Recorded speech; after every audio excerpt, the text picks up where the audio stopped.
This may hurt some feelings, but when you stay open to learning someone's background and getting to know where they come from and why they are the way that they are, and interested in hearing their story,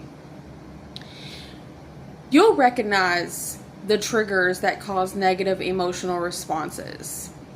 And then 9 times out of 10, if you keep an open mind to where these triggers come from without taking advantage of that person, you'll understand that 9 times out of 10, their responses to seeking emotional validation from certain sources that you may not agree with most likely has nothing to do with you.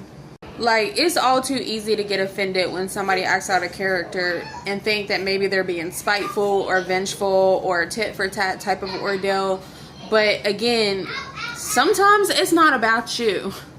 Sometimes we have to keep repeating lessons over and over and over until we get the whole MO on why we continue to go through those and why we continue to have certain triggers.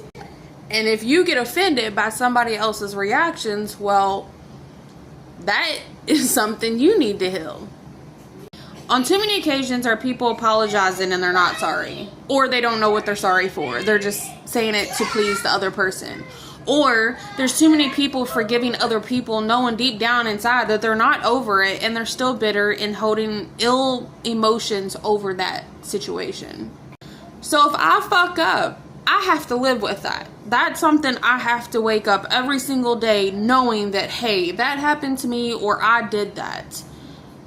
And if somebody else was not involved in that situation, gets offended by said something that I went through, that's not a me problem. That's a you problem.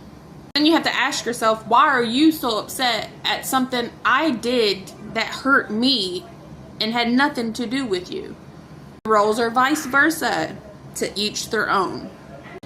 I would like to think that people don't just wake up being like, oh, I'm gonna make that person suffer. Although there probably are quite a bit. My whole point though is that if somebody is vulnerable enough to tell you about their trauma or something that they went through and you were not there to witness it, yet you feel some type of way because that person did that, why?